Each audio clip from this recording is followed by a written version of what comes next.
Hello, I'm Jashikins, and welcome to yet another episode of Jash Reads, this time of Chapter 6 from the book Animorphs #1, The Invasion by K.A. Applegate. And this has just like something really sad is going to happen in the chapter, but this is like the funniest hat I have.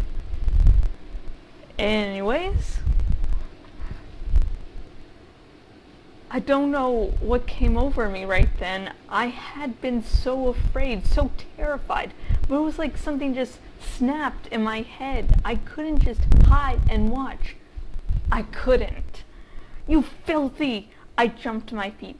I snatched up a piece of rusted iron pipe from the ground and started to climb over the wall. I guess I just went crazy or something. It had to be craziness because there was no way that I, alone, armed with a piece of pipe, was going to accomplish anything. No! The Andalite's silent cry made me hesitate. I felt Marco's hands grabbing at my shirt and pulling me back. Tobias and Marco held me down. Rachel put her hand over my mouth. I was trying to scream or curse or something. "Shut up, you idiot!" Marco hissed. "You're going to get us all killed." "Jake, don't." Cassie put her hand on my cheek. "He doesn't want you to die for him. Don't you realize? He's dying for us." I shoved Marco and Tobias away angrily, but I was in control of myself again. I peeked over the wall again. The Andalite prince was helpless in the grasp of Vischer 3. I saw him held high in the air. I saw Vischer 3 open his monstrous, gaping jaws. I saw the Andalite fall into that open mouth. The mouth closed. The teeth ripped the Andalite apart, and the Andalite Prince Elfangor Serial Sample died.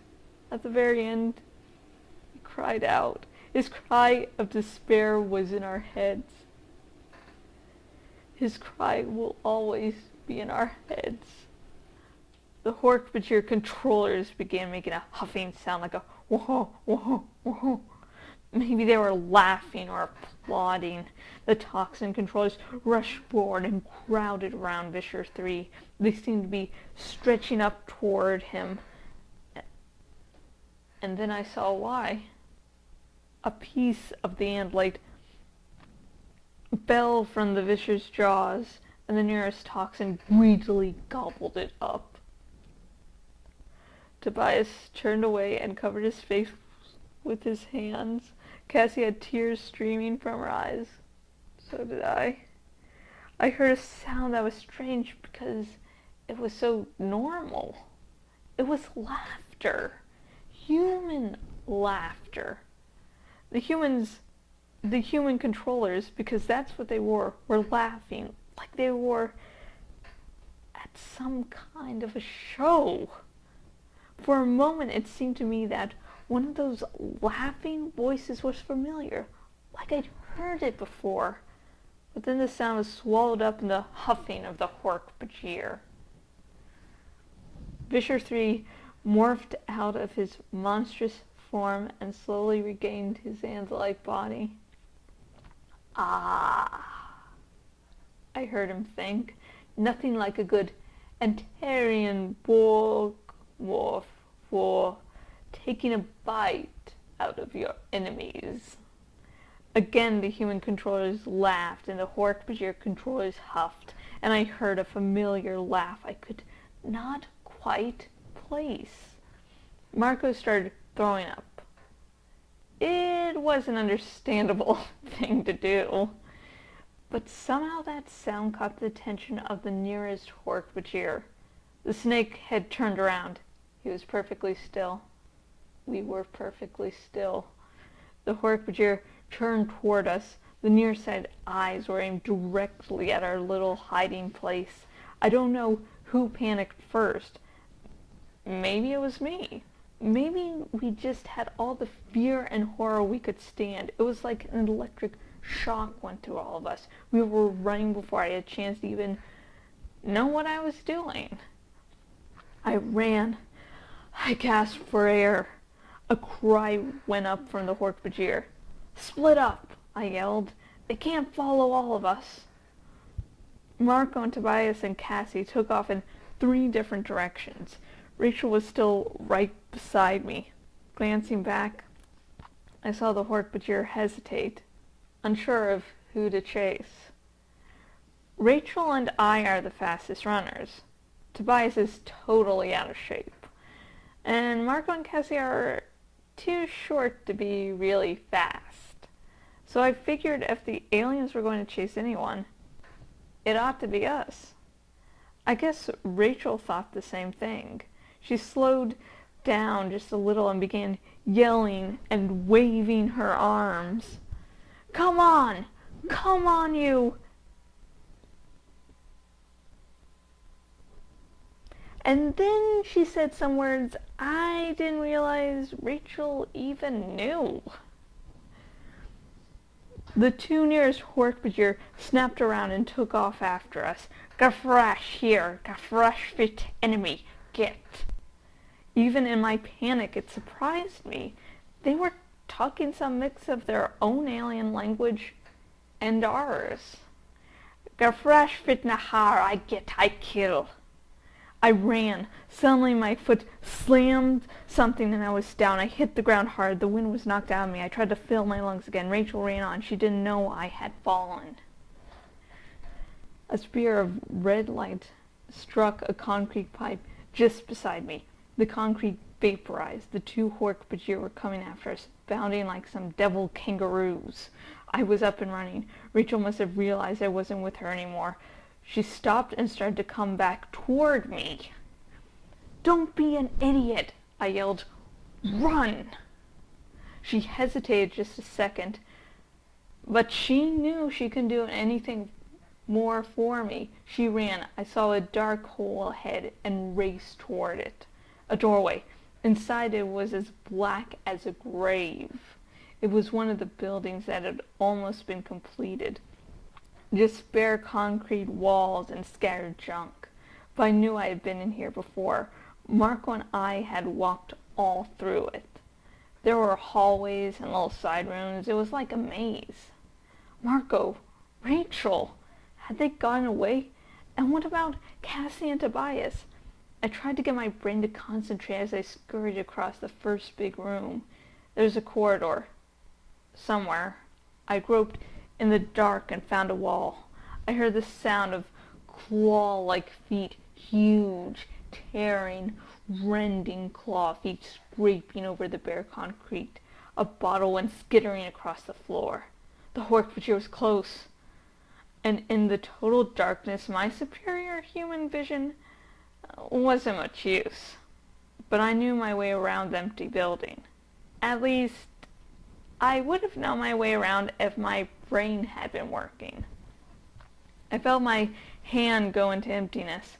A doorway. Yes! It led down a hallway. I went through just as the light came on behind me. Someone had brought a flashlight. After the telefele not fit whatever order. No need to capture them. Whoever you find, kill. The first voice had been Hork-Bajir. The second voice was human. And the weird thing was, that voice sounded familiar. I tried to think.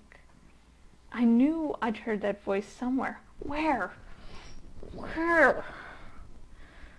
Just save the head, the human told the Hork-Bajir.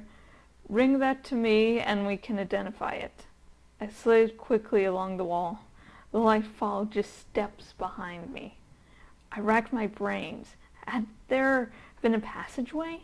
Yes, there it was. As silently as I could, I slipped into it. The flashlight beam was just inches behind me. I kicked something soft. Hey! It was a man. He had been lying on the ground, wrapped in a blanket. Hey, get out of here. This is my place and I ain't got nothing for you to steal. I started to warn him, but one of the Hork-Bajir was there. The flashlight landed on the homeless man's face. He blinked like an owl. There was an alcove right behind me. I backed through. The homeless guy screamed. I heard the sound of a scuffle. Maybe the guy got away.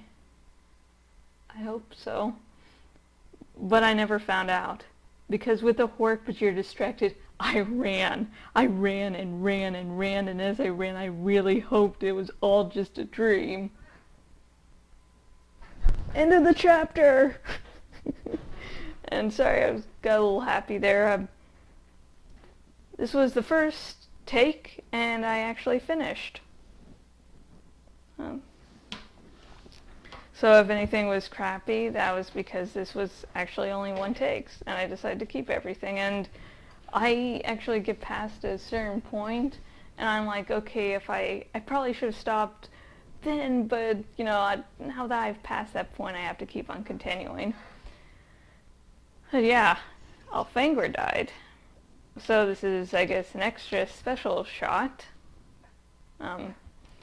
So again, if you drink alcohol, you know, if you're legally allowed to, you know, pull out something, or if you don't drink for whatever reason, pull out some like Gatorade, lemonade, whatever. I don't know what time you're watching this. I filmed this around midnight, so you might be watching this like 10 a.m. drinking coffee, so I really don't know.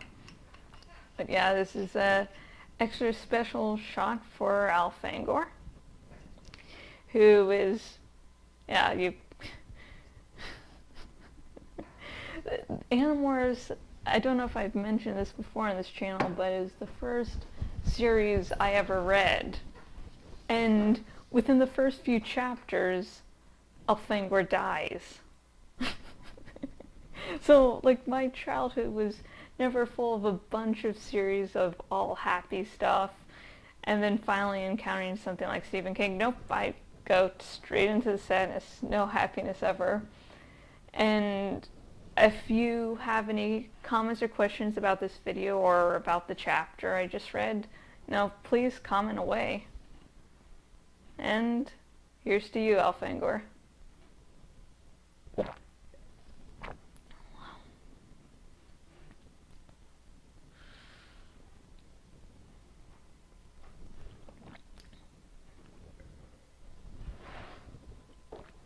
And until next video, goodbye. And no, things won't get happier in the series.